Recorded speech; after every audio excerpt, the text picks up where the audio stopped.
चले भाई, शुक्रवार की सुबह, इट्स फ्राइडे, हफ्ते का आखिरी कारोबारी सत्र और बढ़िया मूड माहौल है। कहते ना, बायर्स अपना दबदबा मेंटेन करे हुए हैं। कल का इंट्राडे सेशन स्क्रीन पर रखिएगा। बायर्स का upper hand through out session में आपको नजर आया होगा। हमने गैप के साथ तकरीबन 60 पॉइंट ऊपर शुरुआत करी थी, और जहां शुरुआत करी थी अमूमन वही दिन के लोज भी थे। उसके बाद बढ़िया सस्टेन्ड बाइंग इंटरेस्ट और फाइनली 170 पॉइंट ऊपर 24,200 के करीब जाके सेशन की समाप्ति होती हुई। Back to back second straight session था भारतीय बाजारों में बढ़िया मजबूती के साथ कामकाज का, और मार्केट का स्ट्रक्चर इंप्रूव हो रहा है।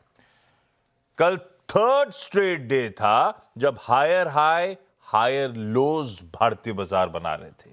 कल थर्ड स्ट्रेट डे था जब ब्रॉडर मार्केट्स एडवांसेस के फेवर में आपको टिल्ट होते हुए नजर आए।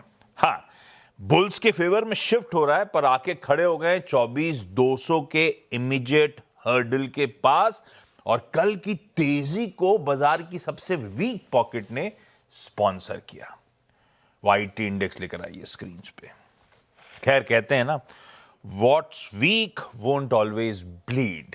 हु नोस, दिन बदल गए वाईटी के, वो देखेगा आज के सेशन में कैसे होता है। पर आज खुलते ही रिएक्ट करना है यूएस की जॉब्स रिपोर्ट पे, वेस्ट एशिया के तमाम अपडेट्स पे, ट्रंप साहब का नेटवर्क को दिया हुआ इंटरव्यू पे, और एक चीज और ध्यान रखिएगा, आज यूएस के मार्केट छुट्टी बना रहे होंगे इंडिपेंडेंस डे के चलते, तो वो अब एक लॉन्ग वीकेंड की तैयारी कर रहे हैं। गिफ्ट निफ्टी के क्विकली संकेत स्क्रीन पर रख देता हूं। हम अच्छी तेजी के साथ शुरुआत करने के मूड में हैं। 150 पॉइंट ऊपर 2.5% के उछाल के साथ भारतीय बाजार आज अपने कामकाज की शुरुआत कर रहे होंगे। इस तरह के इंडिकेशन से तो तीसरा दिन हो जाएगा, टचवुड, हम बढ़िया कर रहे होंगे। हमारे एशियन पीयर्स क्विकली स्क्रीन पर रख दीजिएगा, किस तरह का मूड है ये देखिए। मिला जुला सा एशिया का कामकाज है, और प्लेट फ्लिप होगी तो यूएस, हम जब क्लोज हो रहे थे तो यूएस की फ्यूचर्स लार्जली फ्लैट थे। डाउ और एसएनपी, नैस्डैक 1/3% दबाव में था। तो नैस्डैक 1/3% जो डाइजेस्ट करके गए, तो उससे ज्यादा, कहीं ज्यादा दबाव एक्चुअल सेशन में था। पर बाकी दोनों, डाउ तो खास तौर पे एक्सपेक्टेशन से बेहतर करके गया है, और आज सुबह की फ्यूचर्स लार्जली एकदम फ्लैट है। वो आज की सेशन की इंडिकेशन भी नहीं दे रहे, वो तो मंडे के ट्रेड की बात कर रहे हैं। तो हैंडओवर, अगर एक पॉकेट देखेंगे तो अच्छा लगेगा, दूसरी पॉकेट देखेंगे तो खराब लगेगा। तो मिला जुला सा यूएस का हैंडओवर है। कच्चा तेल आपकी स्क्रीन पे 70 तक जाते जाते वापस वही 71, 72, 73 की ब्रैकेट में ही फंसा हुआ नजर आएगा। पर हुआ क्या क्या, सारे डेवलपमेंट्स ओवरनाइट हैं कैसे, कितने इंपॉर्टेंट क्यूज हैं, समझ लिया जाए। हरमाज भाई साहब, गुड मॉर्निंग। गुड मॉर्निंग आशीष। अच्छा सेशन था कल वॉल स्ट्रीट के लिए। अगर आप उसे ओल्ड इकोनॉमी स्टॉक्स के लिहाज से देखें तो डाउ तो 600 अंक चढ़कर बंद हुआ है, और नैस्डैक में जो 3 चिप स्टॉक्स है, इंटेल, माइक्रॉन, एएमडी, जो परसों के सेशन में 7 से 11% गिरे थे, कल भी 4 से 6% की गिरावट इन सभी तीनों शेयरों में देखने मिली, और उस वजह से जो है नैस्डैक ने कल अंडर परफॉर्म किया। वैन एक जो उनका सेमीकंडक्टर ETF है, उसमें भी 4.5% की गिरावट देखने मिली। लेकिन इस 2 दिन की गिरावट के बावजूद इंडिसेस ने जो एक छोटा हफ्ता था यूएस के बाजारों के लिए, गेंस के साथ ही उस हफ्ते की समाप्ति की है। डाउ 2% चढ़कर बंद हुआ है, नैस्डैक भी 2% चढ़कर बंद हुआ है, S&P 500 ने भी लगभग 2% का ही उछाल इन 4 दिनों में देखने मिला था। एक खराब बात ये थी कि टेस्ला के शेयरों में कल 7.5% की गिरावट थी, बावजूद इसके कि उनकी जो सेकेंड क्वार्टर की डिलीवरी फिगर्स थे वो अनुमान से काफ़ी बेहतर थे। लेकिन एनालिस्ट ये मानकर चल रहे हैं कि ये जो फिगर्स थे वो वन ऑफ है। वो इसलिए क्योंकि गैस की कीमतें काफ़ी बढ़ी थी इस तिमाही में, तो लोगों ने इलेक्ट्रिक व्हीकल्स खरीदे थे। लेकिन दूसरी जो second half of the year होगा, वहाँ पर टेस्ला के लिए चैलेंजेस बहुत ज़्यादा होंगे। महंगाई का चैलेंज होगा, चिप्स की कीमतें बढ़ने का चैलेंज होगा, और BYD से और बाकी के जो चाइनीज़ कंपनीज़ हैं उनसे कंपटीशन होगा। तो वो सारे चैलेंजेस टेस्ला के लिए है जो इस गेन को ऑफसेट कर जाते हैं। इस वजह से कल साल में सबसे बड़ी गिरावट टेस्ला के शेयरों में देखने मिली। अब डाउ कल क्यों उछला 600 अंक? सबसे पहली बात तो ये कि कल जॉब्स रिपोर्ट आनी थी और वो अनुमान से कमज़ोर आई है जॉब्स रिपोर्ट। 1,15,000 के अनुमान थे, जबकि 57,000 का आंकड़ा आया है जून के महीने में। और बेरोजगारी की दर जो है, जो 4.3% आने का अनुमान था, वो थोड़ी सी इंप्रूव होकर 4.2% पर आई है। जो एवरेज आर्ली अर्निंग्स थे वो भी अनुमान मुताबिक ही थे। लेकिन इससे हुआ क्या? इससे हुआ ये कि अगर ये जॉब्स रिपोर्ट अगर मजबूत आ जाती, अनुमान से बेहतर आ जाती, तो ब्याज दरों में बढ़ोतरी के जो अनुमान थे वो और बढ़ जाते, वो और पक्के हो जाते, क्योंकि जॉब्स मार्केट स्ट्रांग होती, महंगाई बढ़ती, तो फेड को ब्याज दरें बढ़ानी पड़ जाती। लेकिन ये जॉब्स मार्केट की रिपोर्ट जो कमज़ोर आई है, अब उससे ये हुआ है कि जुलाई के महीने में कम से कम ये बात साफ हो गई है कि फेड जो है लगभग ब्याज दरें नहीं बढ़ाएगा। और जो प्रोबेबिलिटी है सीएमई फेड वॉच टूल के मुताबिक वो 71% से बढ़कर 82% हो गई है। ये कल की बात है, ये 2 जुलाई की सीएमई फेड वॉच टूल के हिसाब से। और सितंबर की पॉलिसी में जो स्टेटस क्वो की प्रोबेबिलिटी थी और 25 बेसिस पॉइंट्स में ब्याज दरों में बढ़ोतरी की प्रोबेबिलिटी थी, वो अब इक्वल हो गई है 46% के आसपास। तो ये अभी भी एक बैलेंस में बना हुआ है कि सितंबर में ब्याज दरें बढ़ेंगी या नहीं, लेकिन जुलाई में ब्याज दरें बढ़ने का खतरा अब लगभग टल गया है, जिस वजह से कल डाउ में तेजी देखने मिली।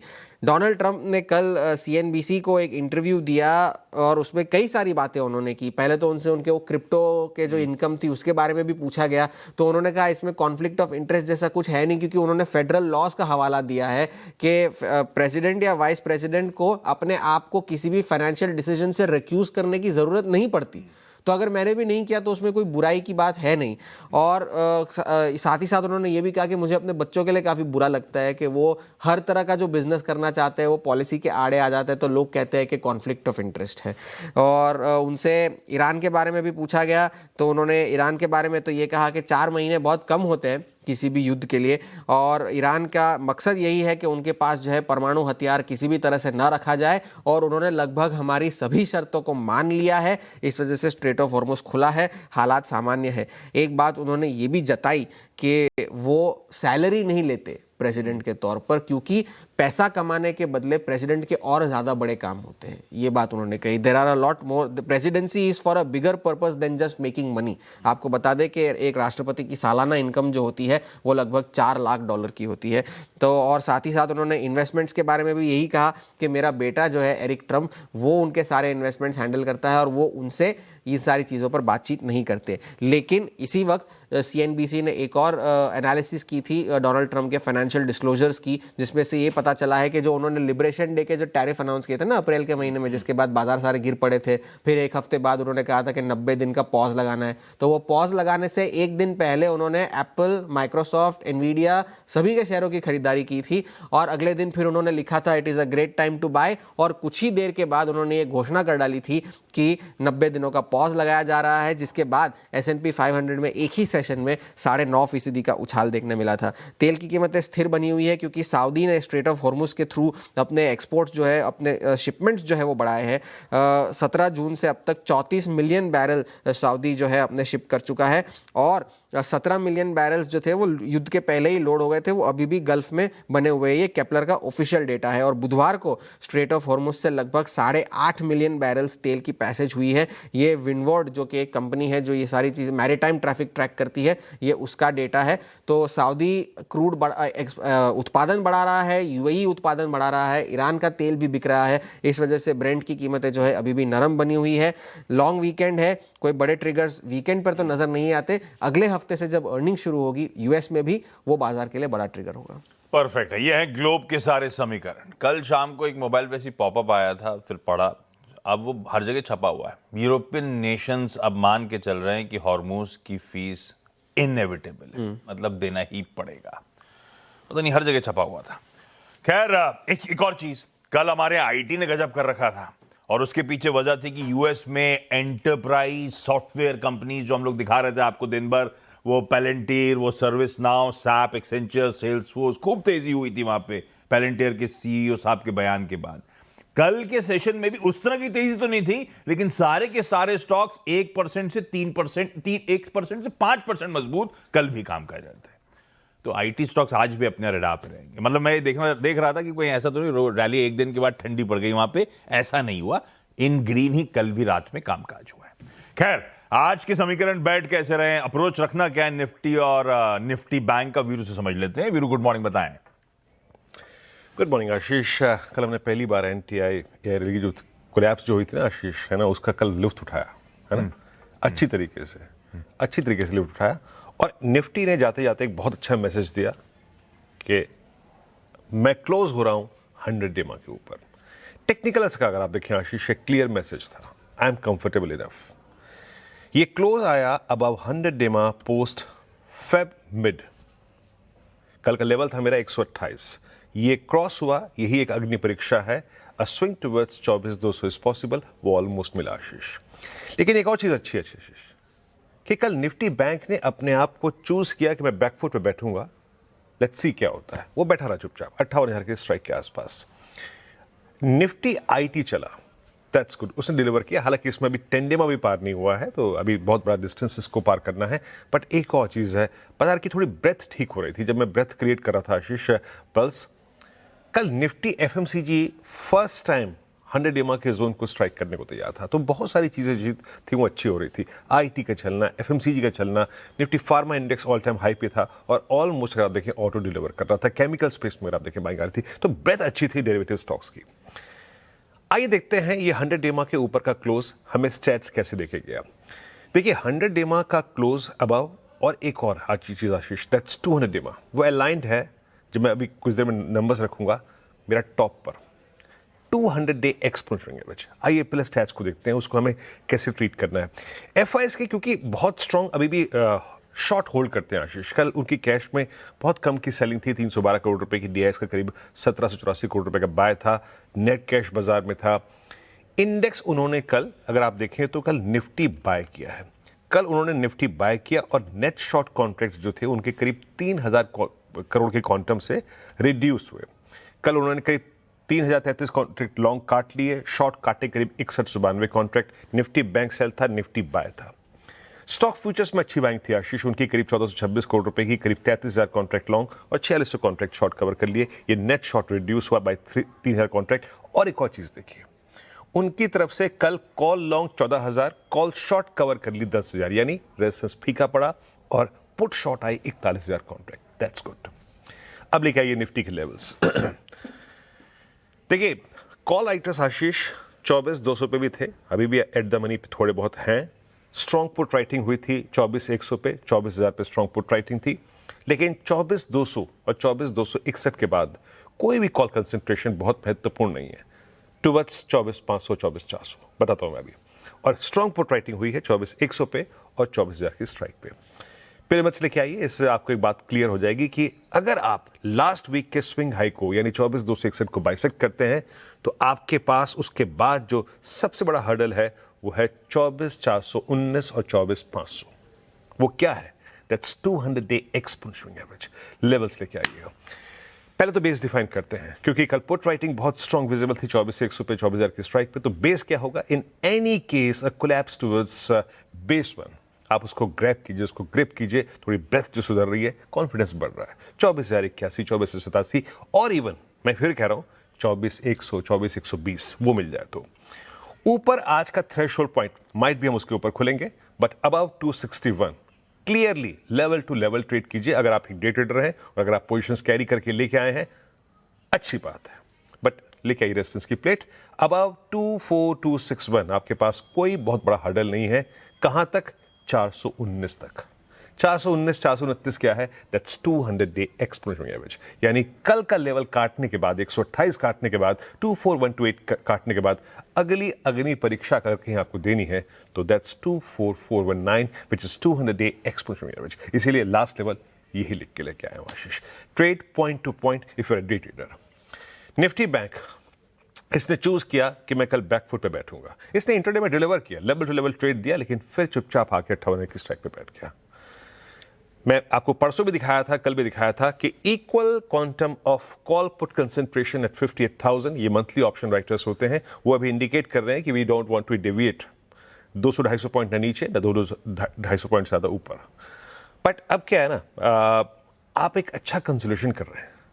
आप 5,000 पॉइंट चलने के बाद एक टाइम स्पेंड कर रहे हैं 10 डेमा पे, दैट्स गुड। लेके आइए लेवल्स RS1 की ट्रेजेक्ट्री। फिर कह रहा हूँ, चाहे आप डे ट्रेडर हो चाहे पोजिशनल ट्रेडर हो, above 58 to 61 a swing towards RS1 second trajectories जो कि कल भी मिला हमको, वो मिलेगा। That's 534 and 409। यहाँ पे आप अपने ट्रेड को चेक करिए, क्या सिर्फ बैंक चलने को तैयार है या फिर बैंक चलने को नहीं तैयार है, बाकी सब स्पेस चलने को तैयार है।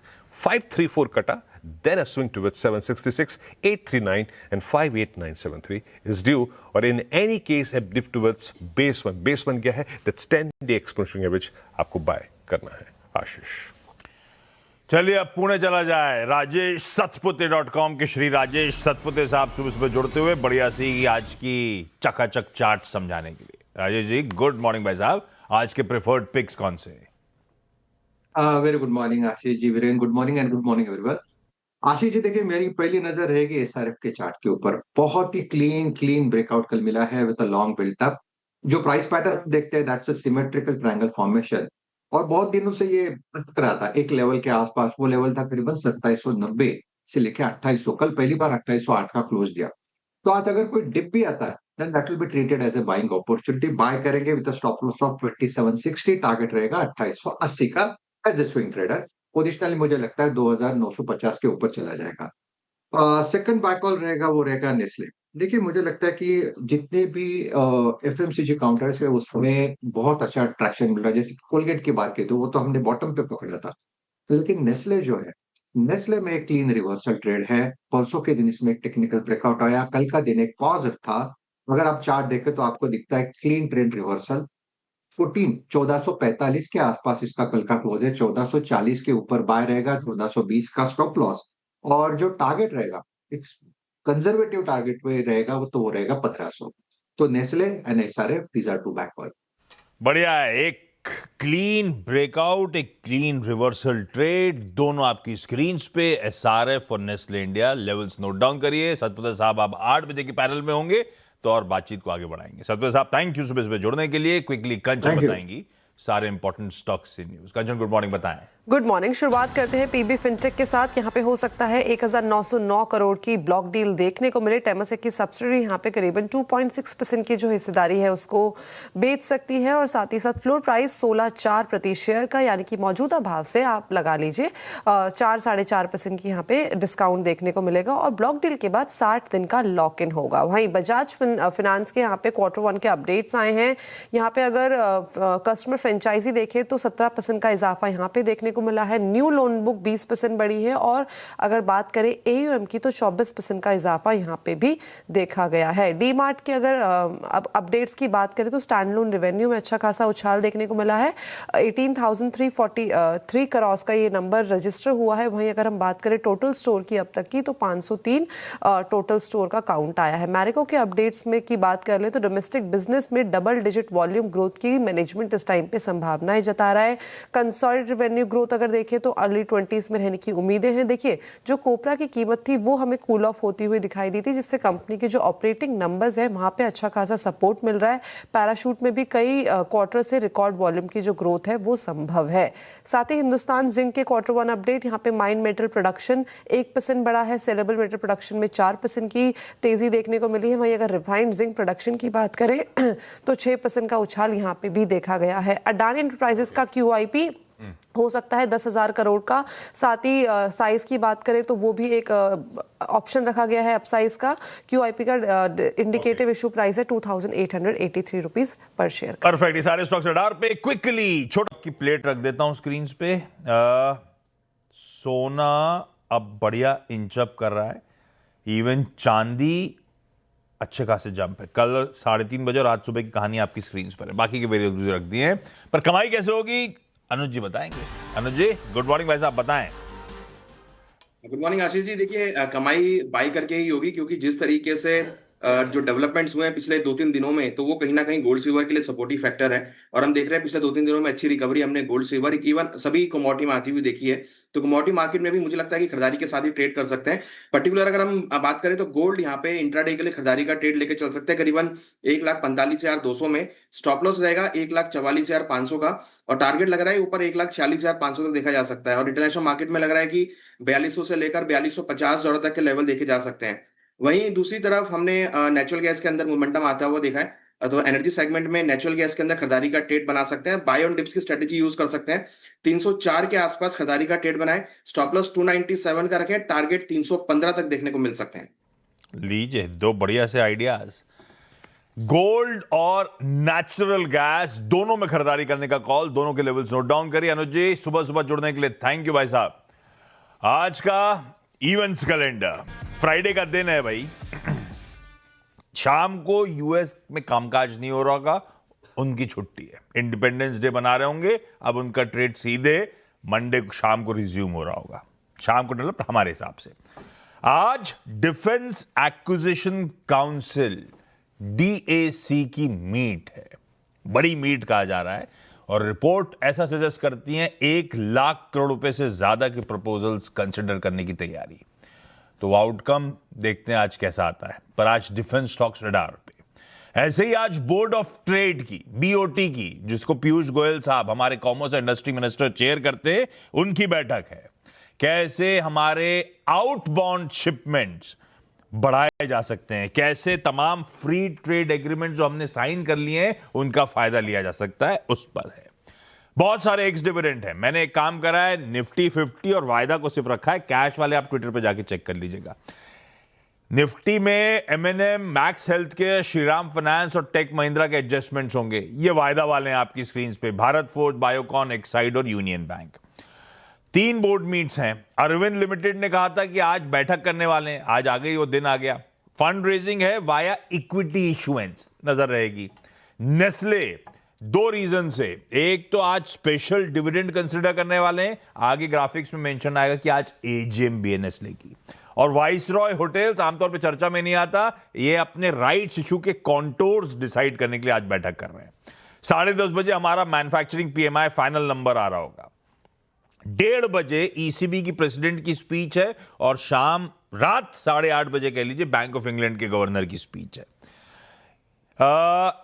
रेनो इंडिया की क्विड फेसलिफ्ट वर्जन आज लॉन्च होना है। ऐसी दिखेगी क्या, इसलिए क्या? क्विड तो ऐसी दिखती है, अंदर फेसलिफ्ट देखते हैं कैसा होगा।